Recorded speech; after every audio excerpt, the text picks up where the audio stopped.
I paced back and forth across the bronze-colored tiles of the old observatory. Before me, through the opening in the great metallic dome, lay the city.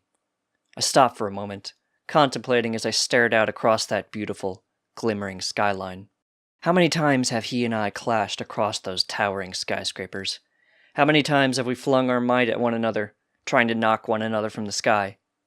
How many times? I turned my back on that city. I strode impatiently towards a bank of large monitors. I didn't care about leaving the observatory doors open. He knew where I made my lair, but just as I never invaded his home, he never did mine.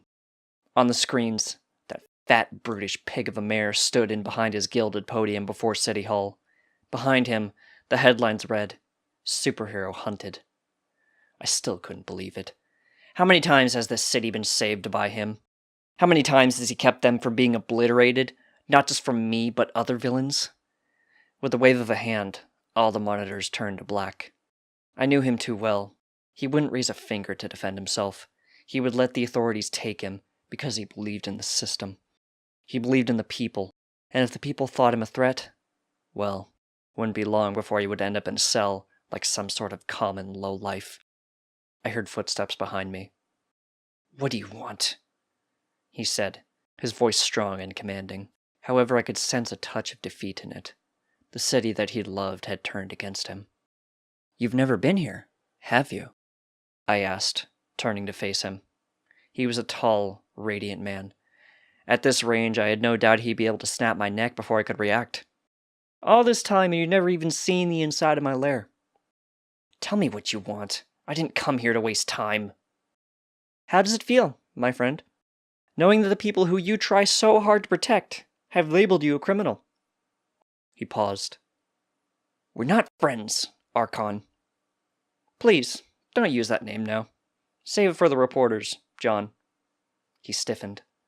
Of course I knew his real name, just as he knew mine. He never expected that I'd use it, however. "Fine, Will. We're still not friends." "Are we not, John?" I flung a hand towards the monitors, and they all burst to life, each screen showing a different scene, but all had one thing in common. We were in all of them. He stared at all of them in turn. "What is this? How many times have we fought? How many times have we met?" "Too many to count." "How many people have stayed with you through all these years? How many people are still with you?" I knew the answer. None. Sooner or later, they had all abandoned him. His reporter girlfriend? Gone. The commissioner that had helped him start off? Shot by some faceless goon. His mother? Cancer. Father? Old age. He had no one. "What do you want to say? Just spit it out. I don't have time for this." "Oh, I know. You're going to turn yourself in, aren't you? You're going to land on the steps of the police station and let them haul you off. But I can't let that happen." "What?" He wasn't expecting that. The immovable man, taken aback. "You and I have known each other for so long. I can still remember the first time we met, at the steps before City Hall." He chuckled, a mountain rumbling. "You had the mayor over your shoulder. You wanted 20 million. And you beat the hell out of me and threw me in a cell. And thus began our battle. For so long, we attacked one another, John. Through thick and thin, the only constant was our battle. And after all this time, I've come to learn much about you." I waved my hands at the screen again. Pictures, slices of his life, appeared on screen. Him, as a normal man, getting coffee. Him getting in a taxi. The outside of his house. Him and his ex-girlfriend at dinner. He stared impassively at the photos. "You and I, John," I continued, "are the only things we have now. I've come to realize that each time we fought, I wasn't trying to kill you. I need you in my life, John." "What are you saying?" "My God, man, are you deaf? Without you, what do I have left? This lair? This costume? It's nothing. You and I are alone, save for each other. Without me, you cannot be a hero, for you have no evil to battle against. With you, I cannot be who I am. We're the only friends we've got, John, and I cannot let these fools take you away. What do you mean to do about it? He sighed. This new mayor has just been elected, correct? Yes. Well, seems I'm overdue to welcome into our wonderful city. If only there were someone to stop me.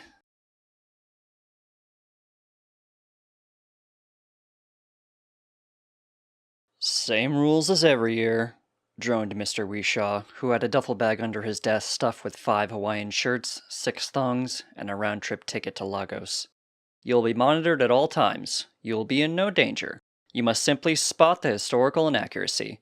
Correcting it yourself will earn you bonus points, but it is not a requirement. Simply give your answers to your spotter and they will set things right before closing the time loop and ending your exam. Any questions? Yes, said Pia Sadiq, gripping the edges of her desk. Exactly which period will we be, where are we going? This is your final exam, said Mr. Weeshaw, coldly. Any period that has been discussed in this class is a possibility. Oh, said Pia. We covered a lot this year, didn't we? Mr. Weeshaw smiled. Nearly everything. Pia gulped. There was a knowledge pad balanced on her lap, hidden behind her desk. As Weeshaw called students to the time swing, she swiped furiously through random articles, videos, and fact sheets. Oh my god, oh my god, oh my god, she mumbled. I don't know who Winston Churchill is. I don't even know if he's a real person. Genghis Khan! What the hell is a Genghis Khan?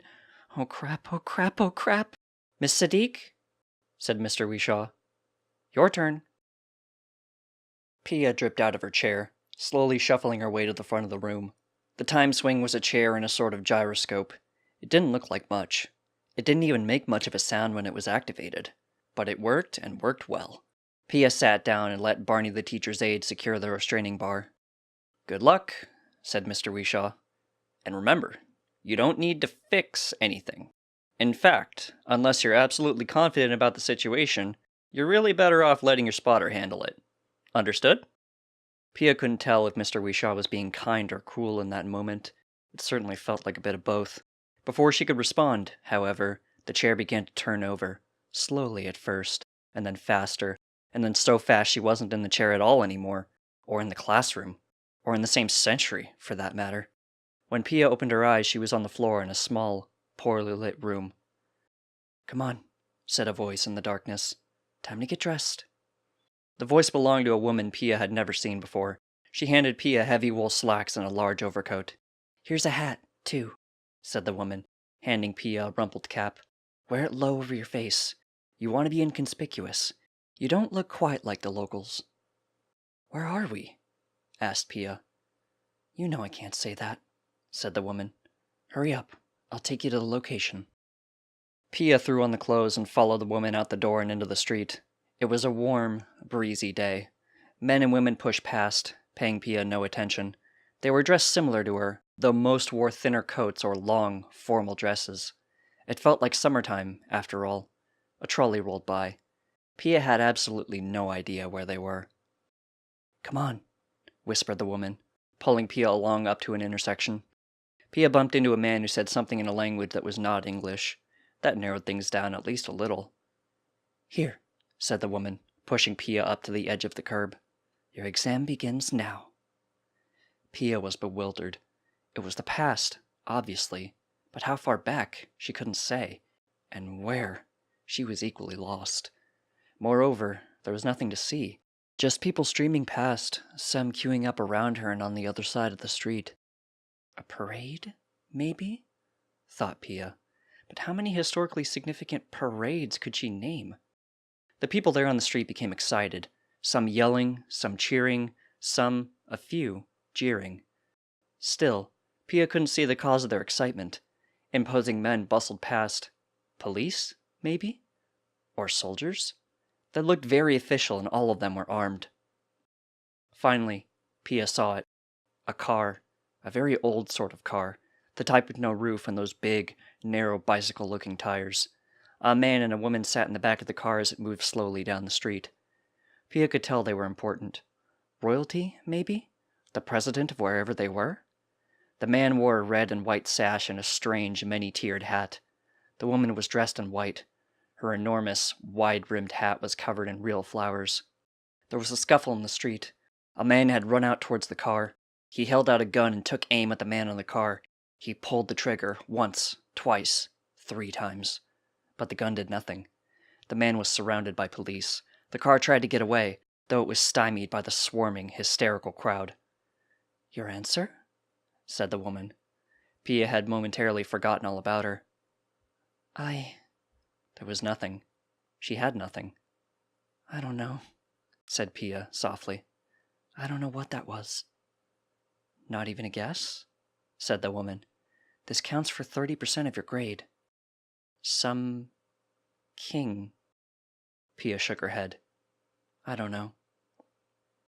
"That's Franz Ferdinand," said the woman, pointing at the man in the car. "Archduke of Austria. He's to be assassinated today. It's a major catalyst to the beginning of World War I. She patted Pia on the back. "Don't stress out about it. It's just a history class. It's not the end of the—" Pia saw the gun flash what seemed like hours before she heard the bang. She had not been watching the gunman and the police, or even the Archduke and his wife. Instead, her eyes had been on another man in the crowd, young and angry. Maybe he had been with the gunman. Maybe not. All the same, he drew his own gun and aimed it at the police.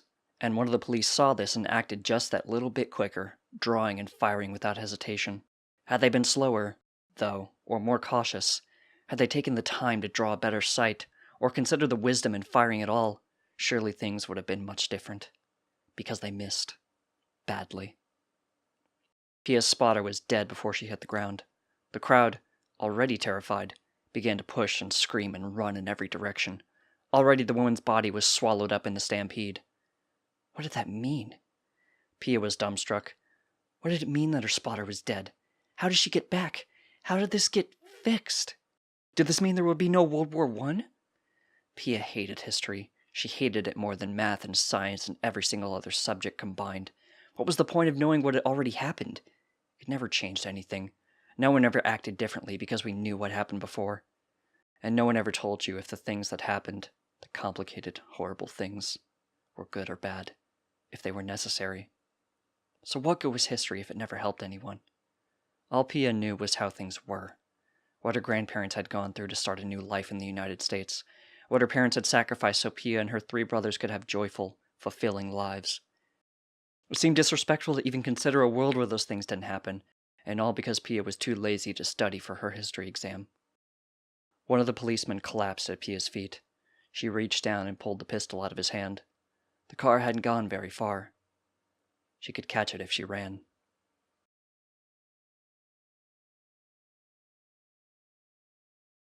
The Grocery Ghost. Written by Psile. Read by A Bag of Vicodin. Well, this was a first. The entire potato chip aisle was on the floor. Some of the bags were open, some not. Chips were all over the floor and probably under the shelves, too. My mouth twisted as I thought of the best way to deal with this. Probably should get a cart to put all the open bags in, then it's just clean up as usual.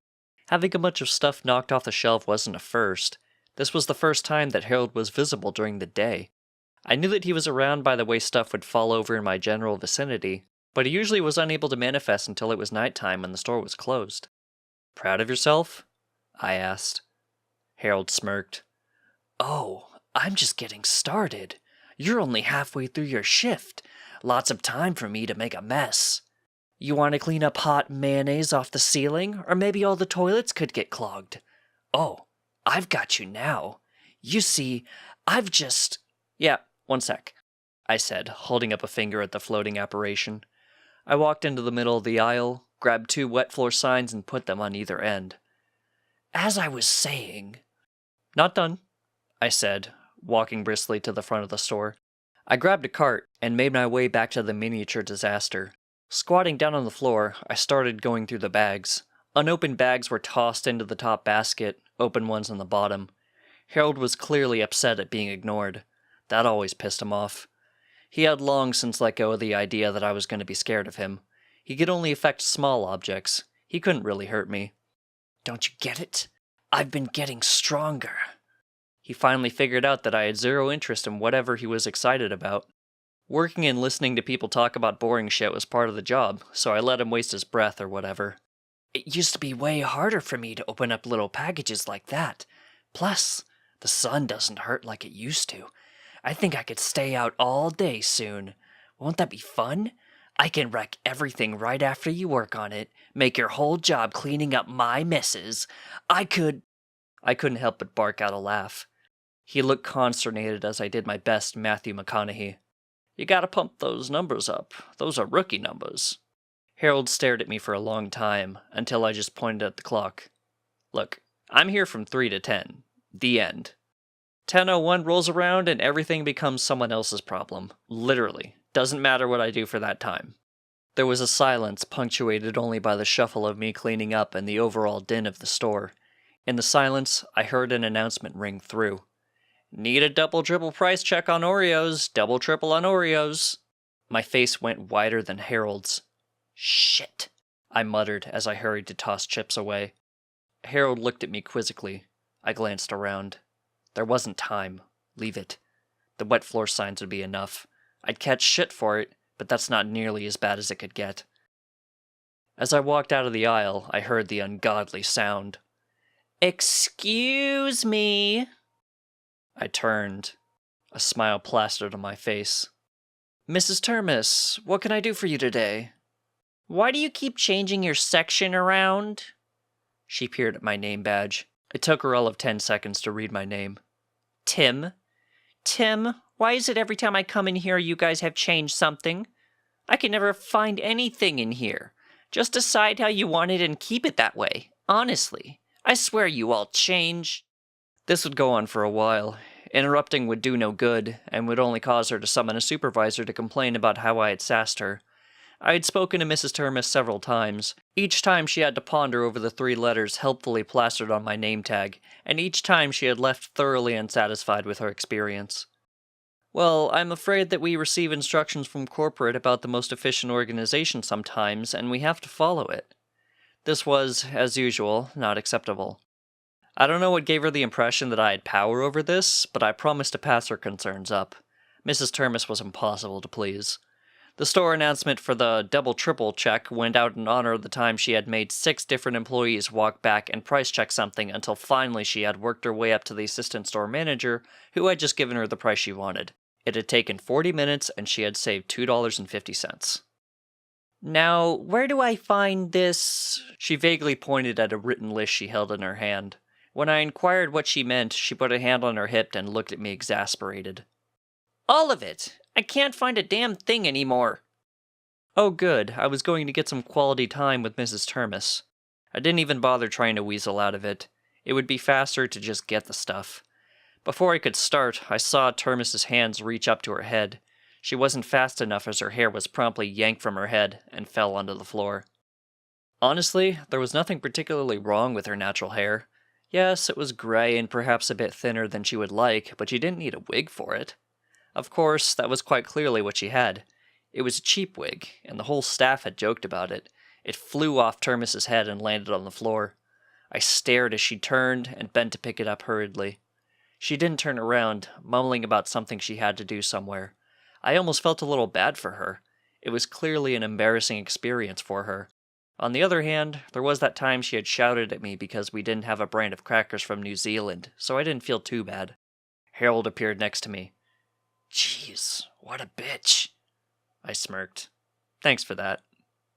Harold shrugged. I continued. Hang around more during store hours. Anyway, time to clean up those chips. I think if I stretch it out, I can avoid talking to customers for a good half hour. So thanks for that, too.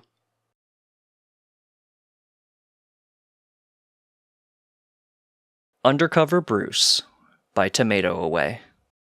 Read by a Bag of Vicodin. I never wanted to do this, but Veronica has her way of spinning the spotlight on me when I least expect it. So here I am now, on my way to work at my own company with hidden cameras dotted around the place. The train screeches to a halt inside Wayne Tower, and 2 distinct groups of burly blue-collar workers and young keen suits step out and head for the elevators. There was no way I was going to fit in with the upstart crowd, either in terms of physique or mindset, so I followed the rest of my coworkers to the basement elevator. "Mornin', Harry," mumbled Ozzy as he sidled in next to me as we all crammed in. Ozzy Gibbons, nice enough guy who had showed me the ropes in my first month. He was squished against my shoulder. I couldn't help but notice that the desk jockeys were not so squashed in their elevators. Guess I should increase the size of the basement elevators, I thought. Gerald was already on the floor walking around with his clipboard and checking the machines one after another. A diligent perfectionist, always the first to work and always the last to leave. I dialed up his file on my retina and saw that he denied 2 transfers to middle management. The man just loved the machines, and his clock and time showed that he'd regularly come in on the weekend to make sure they were running right. His pay scale thankfully reflected his expertise and efforts, so it seems like someone in HR was paying attention and keeping around good men like him. "Harry? Ozzy?" he said without taking his eyes off a dial. "You were supposed to be here 10 minutes ago." Bit of a hard-ass. "Sorry, boss," I said in an East Gotham accent. "The train was delayed outside Bloodhaven. Some dame jumped the tracks." My display shifted to show that the woman was in stable condition in the hospital, and that the metro system had efficiently adjusted its schedule to make up for the slack on other lines. Sometimes I forget that the city can function smoothly without me. "Stations, gents," he said, and curtly walked away. The bell rang for lunch a little later, and I changed out of my overalls to head up to the mess hall. At Wayne Tower, there was a whole floor dedicated to food and produce, free for employees and open to the public, with a soup kitchen on the side for the homeless. The idea was that people from all walks of life could sit down together to share a meal and normalize their differences. What actually happened was that the execs went out for a long lunch in West Gotham somewhere, whilst everyone else struggled, usually getting a person to lie across a table so that his buddies in line could have somewhere to sit. My stat display showed that the Pretty Boys were spending over $10,000 of company money on lunch every day, and that the food hall could actually seat everybody if people were more willing to share. No more free lunches outside. You eat here like everyone else, or you pay out of your own pocket, I thought, and it couldn't hurt to hire someone to better coordinate seating arrangements. "Hey, did you hear about the Fox Tekka job?" said Ozzy, tucking into his currywurst. I began dialing up the incident he was referring to, but thought better of it and blanked out the display. "No. What happened?" $3 million worth of product moved under 6 hours out of their warehouse on Monday. $3 million! Must have made out like bandits. "Sounds like an inside job," I said mildly, taking a stab at the ratatouille and noting it was undercooked. "Maybe a word with the chef."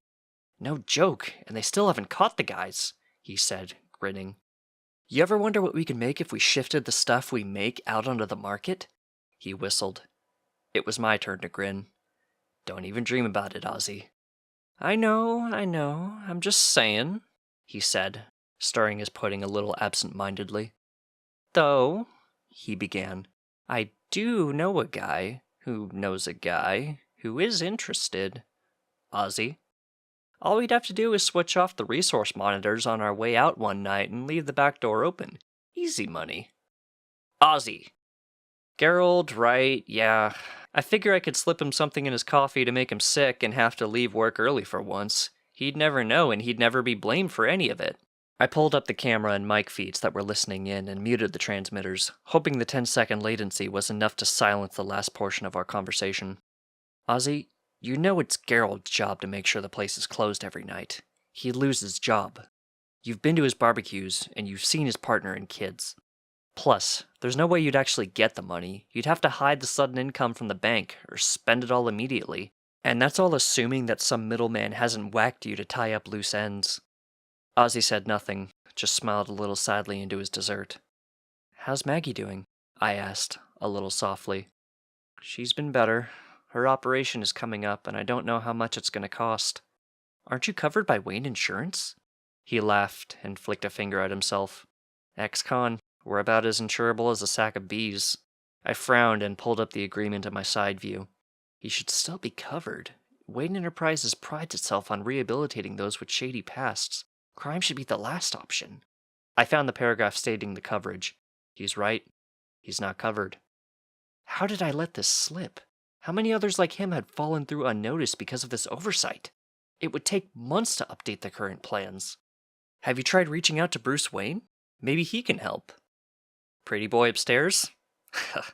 "I don't think he cares much about folks like you and me, Harry." Not unless it wins him favors with the press. I nodded. Maybe this is the kind of PR stunt he would go for. Give him a bell. He might actually care. Ozzy said nothing, and we finished the rest of our lunch in silence. The bell rang, and we went off to finish the rest of our shift. "Gents!" yelled Gerald over the scream of the full-capacity engines. "We got a surprise inspection from Mr. Wayne himself. I want you all at your stations now. Gibbons, where the hell is your station mate?"